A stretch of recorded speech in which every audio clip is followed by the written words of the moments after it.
시작하겠습니다. 이번에는 짐승에 관한 말씀을 좀 이제 확증을 좀 할 수 있도록 계시록에서 말씀을 6장 8절 찾아서 같이 읽겠습니다.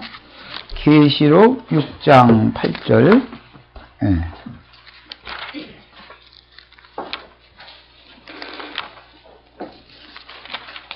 자, 같이 읽습니다. 내가 보매 청황색 말이 나오는데 그 탐자의 이름은 사망이니 음부가 그 뒤를 따르더라. 그들이 땅 4분의 1의 권세를 얻어 검과 흉년과 사망과 이제 줄쳐놓습니다.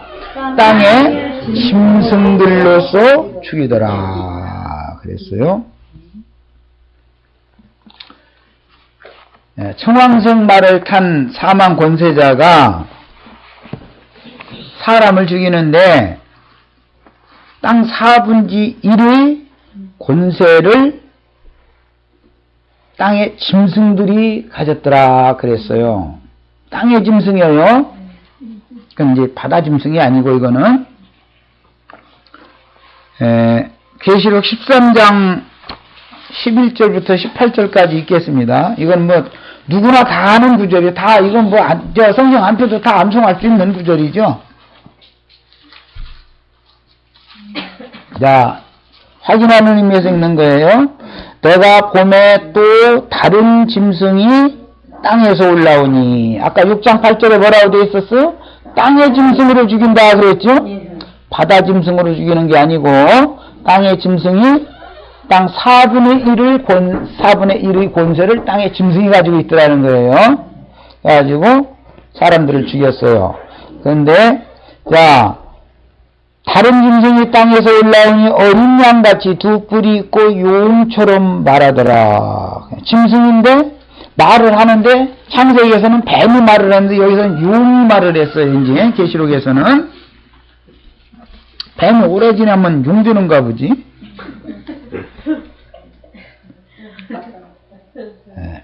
그가 먼저 나온 짐승이라는 바다에서 나온 짐승을 말하는 거예요. 계시록 13장 1절부터 10절까지는 바다에서 올라온 짐승 얘기가 나오죠. 그가 먼저 나온 짐승의 모든 권세를 그 앞에서 흔히 말하는 그 적그리스도 앞에서 행하고 땅과 땅에 사는 자들을, 계시록에서는 가장 중요한 용어가 뭐냐면 하늘에 거하는 자들은 복이 있지만 그때 땅과 바다는 화가 있다. 이게 굉장히 중요한 용어예요. 그런데 이때 당시 땅과 땅에 사는 자들을 처음 짐승에게는 바다에서 올라온 짐승을 말하는 거예요. 처음 짐승에게 경배하게 하니 곧 죽게 되었던 상처가 나은 자니라. 이것은 이제 흔히 적그리스도라고 하는 것은 그 권세가 꺾였다가 다시 이제 그 권세를 또 잡게 되는 과정을 이제 있기 때문에 이렇게 말한 거예요. 물론 예수님도 뱀과 싸워가지고 육체로는 권세를 죽임당했지만 영으로는 권세가 회복되니까 결국은 육체 싸움이 아니고 이제 영 싸움이 되는 것이죠. 결국은. 그리고 그리스도와 마귀의 싸움이 아니고 뱀의 후손들과 여자의 후손들의 싸움이단 말이에요. 이제 이건 부활생명의 싸움이니까 이제는 마지막 싸움. 자, 큰 이적을 행하되, 여기 이제 표시를 해놔둡니다. 이게 누군지를 알아보기 위해서는 이게 이제 굉장히 중요해요. 심지어 사람들 앞에서 불이 하늘로부터 땅에 내려오게 하고, 불 받아라, 그러죠? 요즘에는 그것도 잘 해도, 사람들이, 신임도 별로 않지만, 막 슉슉슉 하면서 막 북치고 장구치고 해가면서 사람 혼치게 만들고 막 한 다음에 천부의 의지 없어서 찬송 몇 자리 부르고 나면은 그 다음에 이제 막 옆에 뭐 북치고 장구치고 깽가리 치고 해가면서 막 방언을 하고 뭐 이제 그 다음에는 이제 그때쯤 이때다 싶으면 그때 이제 막 불 받아라 이렇게 하지요. 그 막 불 받았다고 어디가 뜨거웠다 해서 난리가 나지요. 참 그 사람들 능력이 많기는 많아요. 보면은.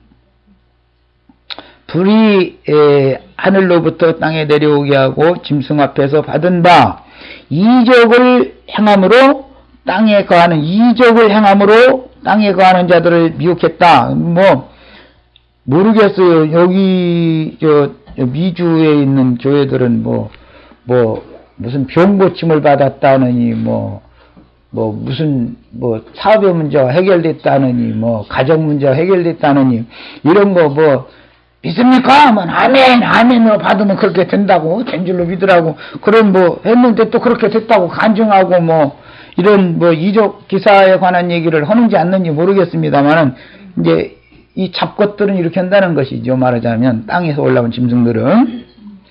그런데 이르기를 칼에 상하였다가 살아난 짐승을 위하여 우상을 만들라 하더라. 그가 권세를 받아 그 짐승의 우상에게 생기를 주어, 이것은 설명이 좀 필요한데, 이것은 이제 신학교 차려가지고 신학생들 이제 배출하는 걸 상징하는 말입니다. 이제 그렇게만 이해하시면 되겠어요. 신학교 졸업해가지고 아까 내가 이미 얘기했죠. 목사 안수 딱 받으면은 우상 되지요. 예배당마다 목사가 우상이 돼요, 안 돼요?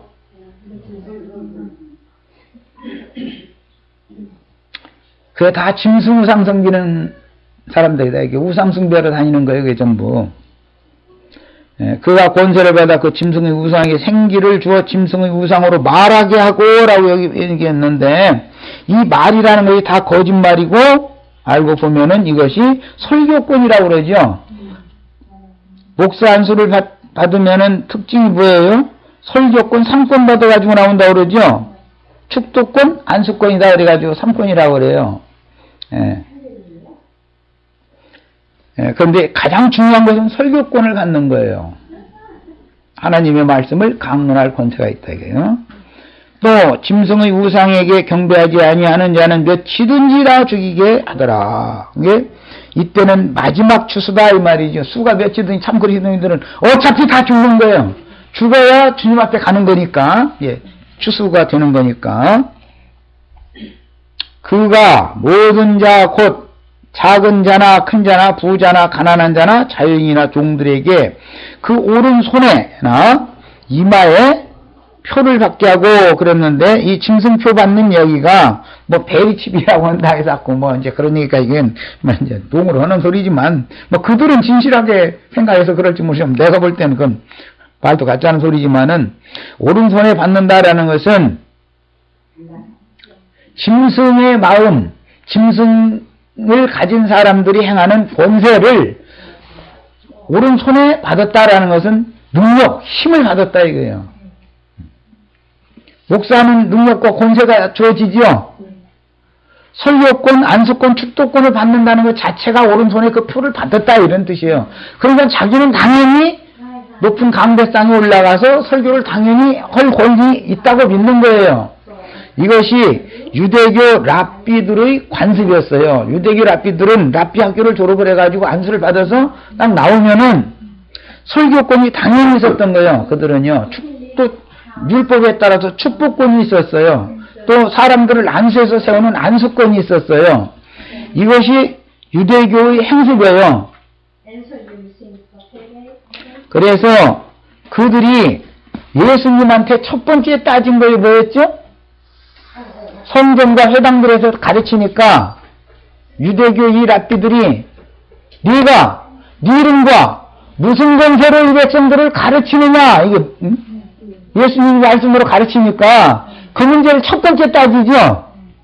자신들은 랍비 학교에서 대제사장에게 유임을 받았다, 이게 안수를 받았다 이거예요. 우리는 증명서가 다 있다.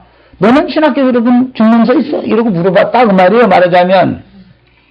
그러니까 예수님은 거기에 대해서 내가 이런 권세를 이렇게 받았다 말았다 이렇게 말한 게 아니라 뭐라고 말씀을 답변하셨어요? 요한의 침례가 누구로부터 온 것이냐 이렇게 역질문을 하잖아요. 왜 그렇게 질문했다 했어요? 요한을 참 선지자로 백성들이 믿었다, 믿고 있었더라. 그러니까 야, 요한이 그럼 무슨 신학교 나왔는데 이 말을 했다 이 말이죠. 요한이 랍비 학교를 나온 사람이 아니죠. 요한의 아버지까지만 랍비 학교를 나왔죠. 요한의 아버지는 성전에 들어가서 제사를 했잖아요, 율법에 따라서. 혈통대로 하니까 당연히 요한도 성전에서 아버지 후계자로 레위인이니까 레위지파 사람이었으니까 성전에서 심부를 해야 되는 사람인 거예요. 그런데 요한은 성전 박차고 나가서 유다 광야에 가서 외치는 자의 소리로 심부를 했다 이거. 그런데 성전에서 가르치는 랍비들을 선지자로 여기는 게 아니라 백성들은 요한을 선지자로 여겼다 이 말이에요. 그때 당시 사람들이, 그러니까 예수님은 야, 요한의 세례가 하늘로서냐 사람에게로서냐라고 역질문을 하는 거예요. 이 말은 너희는 하늘 아버지께로부터 위임을 받았어? 인간들끼리 세우는 거 아니야 이랬다 이 말이에요. 사실은. 그러니까 그들이 가서 상의를 하더라는 거예요. 하늘로서 받았다 하면은 저희가 하늘로서 받았다는 증거를 해놔봐. 이렇게 하면은 저희가 모이게 생겼으니까 하늘로서 받았다고는 해도 안 되겠고, 사람에게로 받았다고 하지 않니. 요한이라는 사람은 랍비 학교에서 자기네들이 신학을 졸업해가지고 유대교 랍비 신학을 졸업을 해가지고 안수받은 적이 없고, 즉 짐승의 인을 인침받은 적이 없단 말이에요. 요한이라는 사람은. 그러니 이렇게 대답해도 안 되겠고 저렇게 대답해도 안 되게 생겼으니까 예수님한테 다시 와가지고 하는 소리가 뭐라 했다 했어요? 우리가 알지 못하겠노라 이렇게 답변하더라는 거예요. 그래? 그러면 나도 무슨 권세로 일을 행하는지 나도 모르겠다고 그랬다 이거예요. 예수님은 하늘 아버지께로부터 말씀을 맡아가지고 왔죠. 이 싸움이 이렇게 어마어마한 싸움인 거예요. 네. 우리 형제님들 자매님들 다 예수 그리스도의 구속을 받고 그리스도인이 됐다라는 뜻은 하나님의 말씀을 사람들에게 전하고 가르치는 말을 잘해야 되는 게, 가르치는 말을 잘 가르쳐서 사람을 얻어서 하나님이 받으심직한 제물로 그 영혼을 드리는 제사장 직분을 다 하실 수가 있으셔야 되고, 다 해야 되는 거예요. 네. 우리 박자머리 해야 되는 거예요. 신학교 가면 안 되고, 신학교를 가지 말고 그래야 된단 말이에요. 다 왕 같은 제사장이 다 돼야 되는 거예요. 그게 하나님의 뜻이요, 이게. 신학교를 가야만 구원을 받을 것 같으면 다 가야 되는 거고, 그것이 진짜 구원이 도라면 신학교를 안 가는 사람이 있으면 안 되죠. 내 말 틀려요? 맞아요? 신학교를 가야만 그것이 구원이 도다 그러면 다 가야 돼. 안 가는 사람이 있으면 큰일 나는 거예요. 다 가야 되는 거죠. 다 가서 그 표 받아가지고 와야죠. 그런데 그 사람들은 우리끼리만 놀자 그러지 너희는 오지 마 이래요. 왜? 그 표 받아가지고 와서 권세를, 오른손에 표 받은 이 권세를 주장을 해야 되니까, 삼권을 행사를 해야 되니까. 그런데 요즘에는 신학교도 하도 많아서 포화 상태예요. 신학생이 하도 많아가지고. 목사 천지요, 목사 천지. 예배당 천지고 하죠. 예배당이 없어서 구원을 못 받는 게 아니라 예배당이 너무 많아서 구원을 못 받아, 지금은. 어디를 가야 할지, 도대체 어디 가야 뭔 소리였는지, 어디가 참 선지자가 있는지, 하늘로서 권세를 위임받아가지고 선지자가 어디가 있는지 어떻게 찾아내, 이놈의 이 수많은 놈의 예배당 중에서. 지금은 상황이 오히려 더 어지럽게 돼버렸어요. 이마의 표를 받았다라는 것은 이미 아까 이제 다니엘서 4장 11절이나 5장 4장 16절이나 5장 21절에 이미 아까 읽고 설명해 왔으니까 더 설명이 필요 없어요. 사상과 정신이, 자신들은 설교권과 안수권과 축도권이 있다 해가지고 특별한 사람이라고 하는, 소위 말하는 성직자라고 하는 관념이 딱 여기 새겨진다 이거예요. 이게 뭐예요?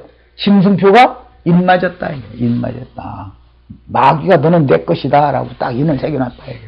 그럼 그날부로 그 인맞으면 별이 막 4개, 5개 더 주르게 달고 와가지고 막 이제 부흥 강사 소개를 해도 예수님 이름은 없어. 보면 아무개 막 강사님이 막 무슨 신학교 어디 가서 그것도 맨 외국에만 돌아다닌 얘기하더만, 그것도 또 한국에서 신학교 나왔다고 하면 안 알아주니까 그러지. 그건 한국의 상황인데 대부분 미국의 뭐 무슨 신학 가면서 뭐 다 이렇게 해놨어. 근데 박사학위도 보통 2개, 3개 받았어야지 하나 받았으면 그건 박사로 명함도 없네 그러고. 그런데 그런 사람하고 나하고 맞붙어 봤는데 도대체 나는 우스꽝스러운 소리만 하고 다녀. 나는 시축 웃고 한 녀석은 자기 감상에는 아주 화가 나는지 그냥. 예. 이게 그러면서 나중에는 가방 들고 나가버렸어. 그 사람이 정말로 그런 신학에 정통한 신학자고 그렇게 유능하고 자기 예배당에 뭐 몇만 명 모이는 것만 자랑할 게 아니라 하면은 설득력 있게 당신이 나를 한번 전도를 하러 왔으면 설득해봐라, 한번 나를. 난 뭐 허락한 거요. 말도 같다는 소리 말면 무슨 게 아니라 무슨 게 나와 그냥 아무리 선물라 해도 너무 말도 같다는 소리를 했으니까. 이것이 예나 지금이나 계시록 시대까지 창세기부터 계속 가는 얘기다. 이게. 그런데 누구든지 이 표를 가진 자 외에는 매매를 못하게 한다. 그러니까 또 이제 이 말씀도 가지고서 여기 푸드마트에 가서 밀가루 못 사고 빵 못 사온다. 이제 이렇게 해석해버려. 베리치 여기다 넣어야 이제 빵 사러 가, 이제. 없으면 이제 빵 못 사와, 이제. 그럼 굶어 죽여야지, 뭐, 그러면. 이제 한국으로 말하면 이제 비상식량이 이제 라면인데, 라면 몇 박스 사다 놔야 우선은 어떻게 며칠 견딜 텐데, 여기 베리칩 안 넣었으니 어떻게 라면 못 사는데. 이러고 앉았다 이거예요, 지금. 참. 우리는 웃지만, 그 다음에 이제 심각한 문제예요, 지금. 그 다음에 나름대로는. 예수님도 장사꾼이죠? 내모로 오셨죠? 구속이라는 말이 뭐예요? 값주고 산다 이 말이죠? 사가지고 해방시켜주는 게 구속이죠? 자, 그러니까 예수님도 좋은 진주를 구하는 어떤 장사와 같으니, 그 예수님이죠?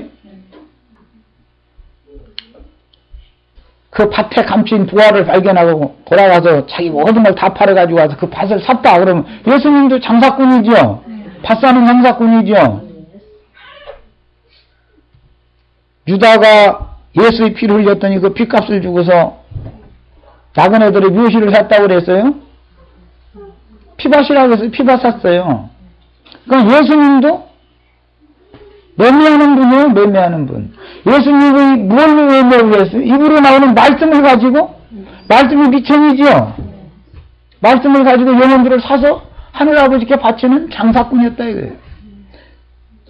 사단의 사자들도 뱀의 거짓말을 섞은 하나님의 말씀에 사람의 교훈을 섞어서 가르치는 거짓 교훈을 가지고 온 땅에 나가서 온천하에서 많은 사람들을 사가지고 마귀한테 갖다 팔아넘긴다 이거예요. 도매금으로 사서 소매금으로 마귀한테는 팔겠지 당연히. 요새 팔아먹는 장사꾼들 그 산고들 해놓은 거 보면 창세기에 보면 20주로 샀지? 은 20주로 샀죠? 그럼 예수님의 몸값은 사실은 은 30이지 20이 아니거든요. 그게 뭐예요? 미천 20주로 샀으니까 10은 남아야 되잖아. 그래서 예수님이 몸값이 원래 본전은 20이에요. 그게 요셉이 몸값이 20이었던 거예요. 그런데 예수님 몸값이 나중에 30이 된 것은 장사꾼들이 일을 남기면, 장사꾼은 손해나는 짓은 절대 않거든. 이가 남아야 하는 것이거든. 상징이야 이런 것이 모두. 그래서 양편에서 매매를 하는데 이 매매는 강대상에서 하는 거다. 이게 강대상에서 영혼들을 사서 하나님께 바칠 거냐, 영혼들을 사서 마귀에게 갖다 넘겨줄 거냐는 말하는 것 가지고 하는 거예요. 말하는 권세죠. 말하는 권세. 이게 설교꾼이라는 거예요. 예. 하나님이 지금 이 얘기를 해놨더니 이 표가 없으면은 매매를 못한다. 즉 짐승 마귀의 것으로 인침을 받지 않으면 설교권이 없다 이 말이요. 그냥 매매를 할 수가 없는 거예요. 그런데 예수님은 이 표를 하나님 아버지께로부터 받아가지고 온 말씀을 요한복음에 해놨어요. 인자는 아버지 하나님의 인치심을 받은 자니라. 그러므로 내가 너희 가르친다 이런 거예요. 야, 이게 얼마나 중요한 말인지 몰라요. 아버지의 인을 맞아가지고 왔기 때문에 하나님이 너는 내 것이다 해서 하나님의 것으로 인쳐가지고 보낸 거예요. 그러니까 제자들을 가르친 거예요. 비밀의 말씀들을. 그런데 마귀는 마귀의 종들에게 이렇게 인을 친다 이거예요. 인을. 그리고 오른손에 권세를 맡긴다 이거예요. 예수님도 제자들에게 권세를 맡겼다 이거예요. 하늘 아버지가 입만 쳐서 보낸 게 아니에요. 하늘과 땅의 모든 권세를 예수의 손에 딱 맡겨놓고서 보냈단 말이야. 아버지께로부터 받은 모든 권세를 제자들의 내가 이제 아버지께로부터 받은 권세를 내가 너희에게 주노니 너희는 가서 모든 족속으로 제자를 삼아 아버지와 아들과 성령 이름으로 침례를 주고 이렇게 하는 거예요. 오늘 우리 형제 자매님들도 우리 박영재도 오늘 매매하는 권세 하나님의 구속받은 영혼들을 하나님께 바치는 매매하는 권세를 다 받으시길 바래요. 잘 행하실 수 있으셔야 돼. 진리를 증거할 수 있으셔야 돼. 누구든지 다 제사장 할 수 있어야 되는 거예요. 다 구속받은 사람이면 다 제사장이지 신학교를 나와서 제사장이 되는 게 아닙니다. 복음의 제사장 직무를 하는 거예요. 로마서 15장 16절 읽겠습니다.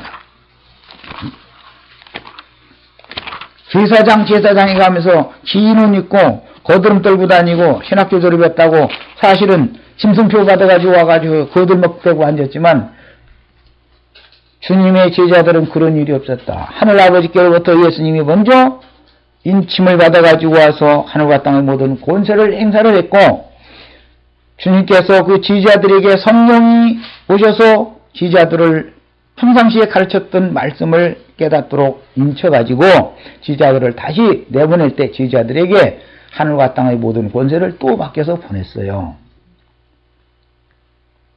로마서 15장 16절 읽습니다. 제사장이라는 게 뭔가를 이제 보는 거예요.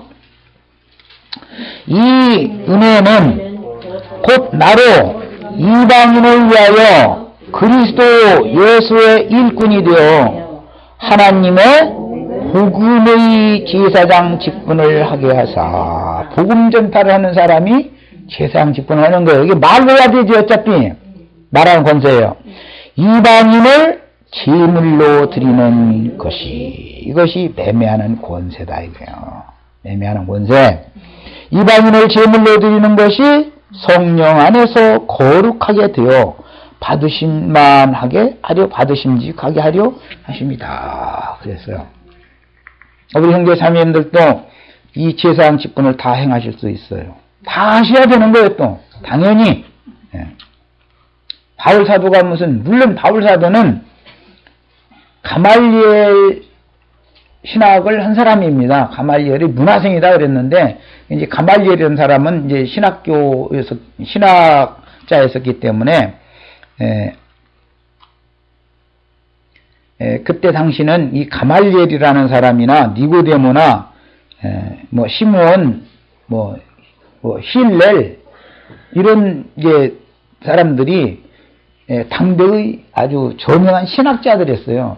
그런데 그들 중에 니고데모 한 사람만 주님의 제자가 되고 나머지는 주님의 제자가 되지 못했습니다. 그래서 바울 사도는 니고데모에게 신학을 공부를 하고 나서 대제사장들한테 가서 위임을 받았죠. 그런데 그 신학을 한 다음에 위임을 받은 결과는 주의 이름을 부르는 자들을 결박할 권세를 받았다 그랬어요. 오른손에 표라고 받았는데 그 표가, 오른손에 받은 표가 권세란 말이야. 권세인데 제가 한다는 짓이 주의 이름을 부르는 자를 결박해다가 예루살렘으로 끌고 가서 다 덤겨서 종교재판에서 죽이게 하는 권세를 받은 거예요. 똑같은 권세를 받아도 살리는 권세를 받아야지 죽이는 권세를 받으면 되겠냐 이 말이야. 똑같은 권세를 행하는데 그 권세를 뭘 행하기 위해서 말로 할 거 아니에요. 말로. 전도라는 건 어차피 말로 하는 건데, 이것이 성경이 창세기에서부터 계시록까지 흘러오는 성경의 흐름이다 말입니다. 자, 그 다음에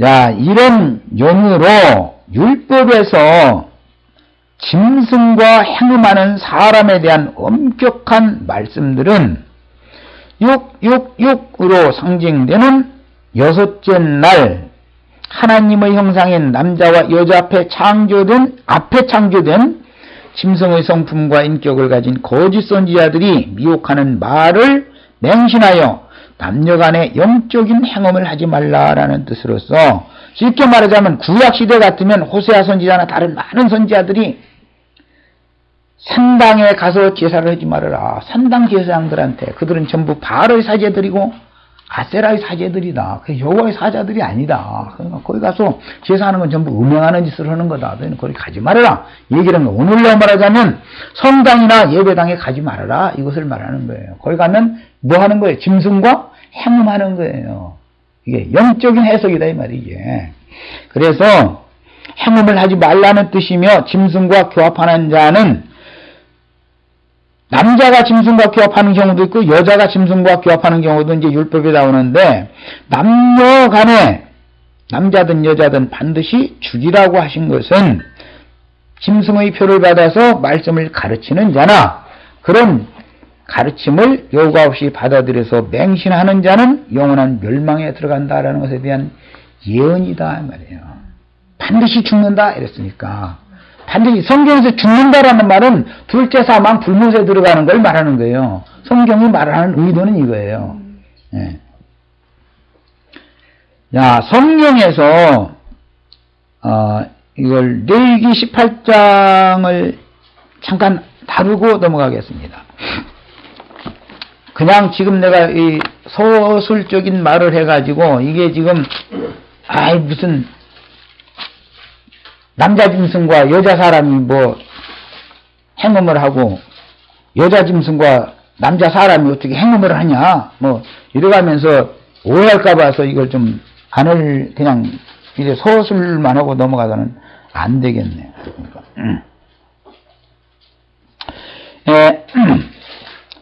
18장 23절입니다.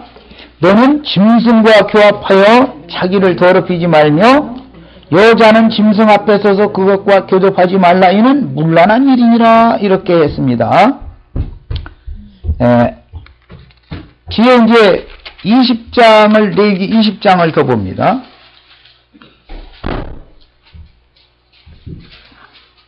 15절부터 봅니다. 남자가 하면 이건 이제 사람의 개념이겠죠? 남자, 짐승 복음 수컷, 암컷 이렇게 말하지 남자, 여자 이렇게 앉죠. 남자가 짐승과 교합하면 했어요. 이것은 말씀을 가르치는 사람이 회개한 적이 없는 육신에 있는 자들에게 축복이 있을지어다 하면 아멘 하는 게 남자가 짐승과 교합하는 거예요. 내가 지금 한 말을 다 새겨서 들으세요. 짐승들 모아놓고 나서 축복이 있을지어다 하면은 막 짐승들이 막 아멘 하면 남자가 지금 암컷 짐승들과 지금 교합하는 거예요. 그렇게 하면은 반드시 죽여라 단 말이야. 인간 세상에서는 남자가 무슨 호랭이하고 뭐 교합을 하겠어요. 뭐 무슨 뭐 사자하고 교합을 하겠어요. 뭐 악어하고 교합을 하겠어요. 뭘 하겠어. 이게 뭐 말이 되는 소리예요. 뱀하고 교합을 하겠어. 이거는 말도 안 되는 소리지. 인간 세상의 말이 아니란 말이 이건 전부. 이런 것을 율법으로 해석하면 우리는 그런 짓을 안 하니까 우리가 호랭이하고 뭐 교합을 했어. 어쩌든지 뭐 이렇게 해석하니까 자기 멀쩡한 줄 알고 있는데 지금 성경이 말하는 의도는 전혀 그게 아니에요. 짐승의 마음을 받은 인간이 바로 남자 짐승이다. 권세를 가진 자다 이 말이에요. 이 자가 사람들 불러 모아놓고서는 나쁜 말 해주겠어요. 축복받을지어다 은혜가 있을지어다 이렇게 해서 신자들의 마음을 막 은혜가 되게 하고 막 할렐루야 아멘하고 막 뒤로 낮아빠지고 막 이제 오늘 축복받았다고 이렇게 하게 만들어야 이제 교합이 되는 것이지 땡땡해져가지고 뭔지 이제 알아듣도 못하겠다 이러면 이게 교합이 안 되는 거죠. 너희는 그 짐승도 죽일 것이며 그러니까 그 여자 짐승도 같이 죽는 거예요. 여자가 이번에는 이제 여자가 짐승에게 가까이 하여 교합하면 계시록 17장에는 많은 물이 앉은 큰 음녀 여자가 일곱 머리 짐승과 교합하고 있죠. 일곱 머리 짐승 탔다고 그랬죠. 이것은 여자가 짐승과 교합하는 경우예요. 앞에 부분은 설교자가 신자들 남자가 여자 짐승들에게 여자 짐승 좀 그렇네. 암컷 짐승들에게 교합하는 경우고, 이게 이제 두 경우가 있어요. 이렇게. 여호와는 그 여자와 짐승을 죽이되 그들을 반드시 죽일지니 그들의 피가 자기들에게로 돌아가리라 그랬어요. 이런 것이 여자가 어디 동물원 가서 악어하고 어떻게 하겠어요? 뭐 사자하고 어떻게 하겠어요? 사람들 보는데 악어가 사자가 여자한테 어떻게 할 수도 없는 일이고, 이건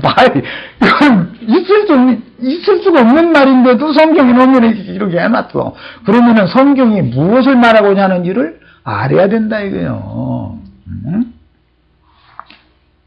남자가 짐승과 교합하는 건 매매하는 권세를 행하는 거지요. 강대상에서 조합을 하면 남자가 여자의 태 속에 씨를 심지요. 씨라는 건 말씀이요. 말씀을 가르치는데, 되지도 않는 말씀을 가르치는데, 아멘 하면 조합이 된 거지요, 지금. 이 말이요. 예.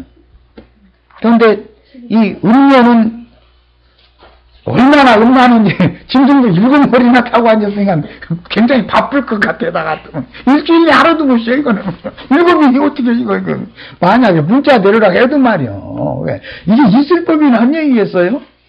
상징이지요. 온 땅에 있는 모든 거짓 선지자들이 온 땅에 있는 모든 기독교인들과 그런 부정한 음행 관계를 하고 있다. 이게 하나님이 예수 그리스도가 복음을 전하는 하나님의 말씀 천국의 씨를 심으로 세상에 오면 사람은 이없이 주님의 말씀을 받아들여야 되는 거지, 거짓 선지자들의 말을 받으면 안 된다 이걸 말하는 거예요. 그거 받으면 너는 반드시 죽는다 이 말이에요. 예언이요 이것이.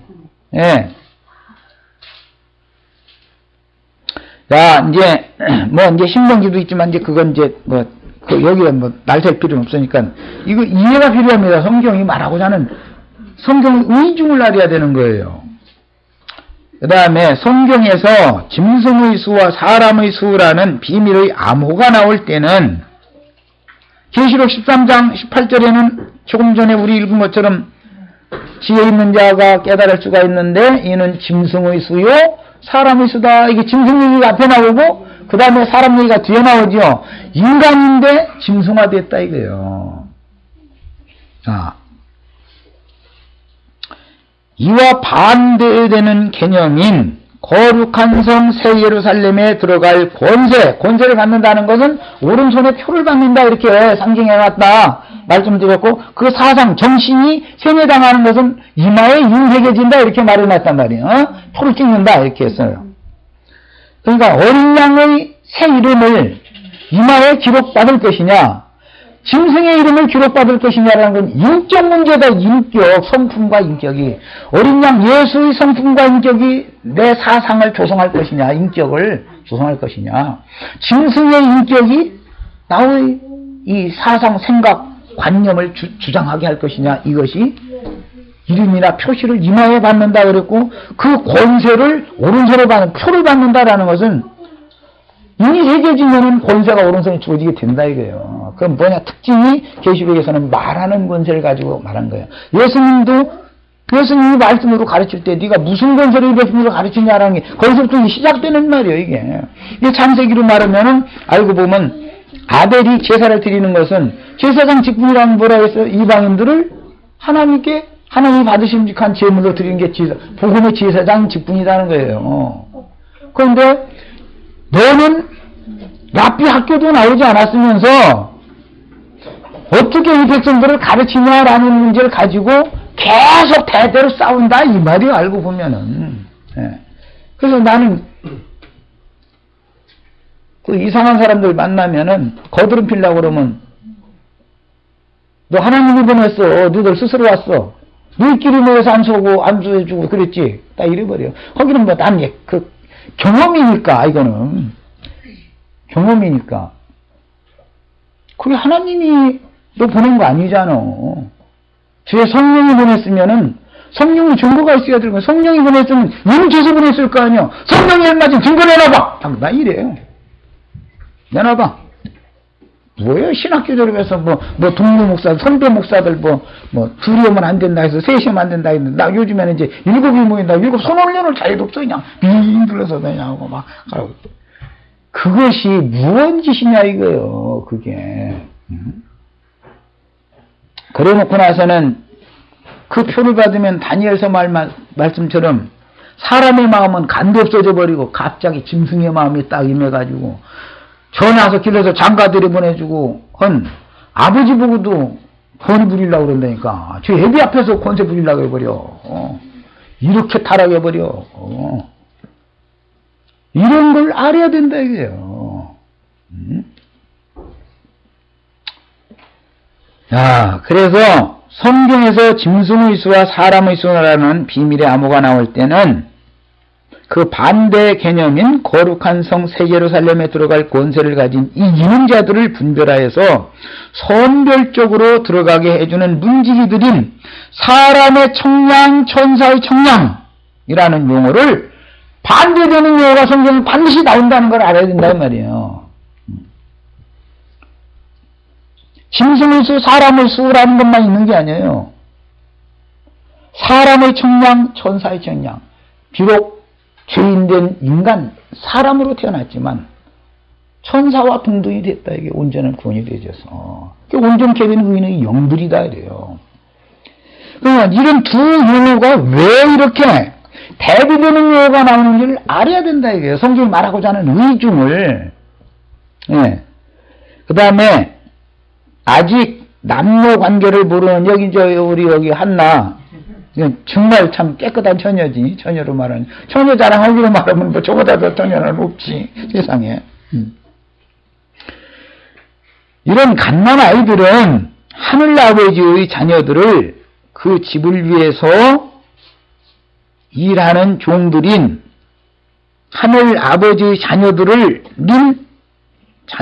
아니라 그 자녀들인 하나님의 집이라는 게 하늘 아버지의 자녀들로 이루어져 있죠. 너희는 그의 나라요 그의 집이다. 이게 주님의 구속받은 성도들의 모임, 성도들의 교회가 이게 주님의 집이죠. 개인적으로도 나 자신이 구속받은 나 자신이 주님이 거할 처소 집이지요. 내가 성전이죠. 이런 개념이에요. 그래서 하늘 아버지의 자녀들의 그 집을 위해서 일하는 자녀들인 그 집을 위해서 일하는 종들인 몽학 선생들과 지금까지는 이제 가라지 씨를 뿌리는 악한 자의 아들들 마귀의 자식들에 대해서만 내가 얘기를 했는데 교회 중에는 다 그러면 마귀 자식 아니면 하나님 일꾼 둘만 있냐 이게 아니다. 참 복잡해 이 영의 세계라는 게. 몽학 선생들이 있어서 그들은 꿈속에서 말씀을 보는 것처럼 아련하게 놋거울로 보는 것처럼 얼굴을 보는데 이런 맑은 유리를 보는 게 아니라 놋거울로 보는 것처럼 보기 듯 말듯하게 보는 사람들이 있다 이거예요. 그래서 그 사람들을 몽학 선생들이라고 그래요. 또는 유모라고도 그래요. 그래가지고 몽학 선생들과 유모들에게 맡겨서 젖을 떼기까지 돌보게 하시지만 다 가라지만 있는 건 아니에요. 그러니까 몽학 선생들이 있어요. 그들의 특징은 뭐냐? 하나님의 말씀과 사람의 교훈을 섞어서 가르친다라는 거, 불분명하게 가르친다는 거야. 그리고 뭔가 자신 있게 가르쳐. 그 사람들은 이럴 것입니다. 그럴 수도 있습니다. 꼭 이렇게 책임을 피하려고 그렇게 말을 합니다. 그 사람들은. 그러나 가라지들은 확정적인 말은 잘하지만 전부 거짓부렁이고 말도 같이 한 소리들이죠. 그거는. 네. 이제 가르치는 말을 들어보면 표시가 나요. 그 다음에 그러나 하나님의 자녀들이 젖을 떼면 당연히 하나님의 집을 맡은 건축자, 지혜로운 건축자들인 참 아들들에게 맡겨서 비밀스럽게 양육하여 아들다운 아들, 하나님의 자녀다운 자녀가 되게 하는 것이 하나님의 뜻이다. 반드시 어린아이 때는 몽학 선생들에게 먼저 맡기는 거예요. 네. 그래서 하나님이 모세에게 그 백성을 먼저 맡기고, 그런데 거짓 선지자들이 또 역사를 했다 이거예요. 가라지들이. 그 마귀의 영을 받은 자들도 역사를 했단 말이에요. 강력하게. 또 구약시대에도 선지자들에게 말씀을 맡겨서 보냈어요. 선지자들이 없었던 게 아니죠. 구약시대에 다 있었죠. 있는데 다 그 참 선지자들만 있는 것이 아니라 사실은 더 바알의 선지자와 아세라의 선지자, 이 마귀의 마귀로 사단의 사자들이 더 많았다 이거예요. 엘리야 때도 엘리야 한 사람하고 850명하고 갈멜산에서 대결하잖아요. 누가 섬기는 하나님이 진짜 하나님이 한번 보자 말이에요 하면서 하잖아요. 이처럼 매 세대가 그렇다. 그러니까 혼잡된 말씀을 가르치는, 불분명하게 가르치는, 그러나 순진하고 깨끗하게 사역을 하고자 하는 사람들이 있습니다. 있어요. 그런데 그 수는 너무 시기에 또 그나마나 아까 내가 말한 이것은 전도사 시절을 벗어나지 못한 사람이야 되는 거예요. 내가 보기에는 다 문제가 강도사 됐다고 그 그냥 다뤄보려고 그냥 애쓰는 이런 사람 때는 은혜가 있습니다. 그때는 하는 말들이 진실해요.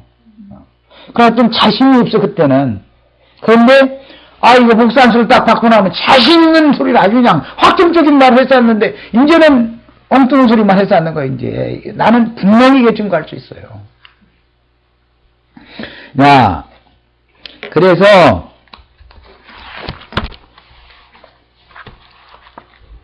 왕 중에 왕이신 주님은 그 아들된 왕자들이나 딸된 공주들을 함부로 교육시키거나 함부로 방자하게 기르지 않습니다.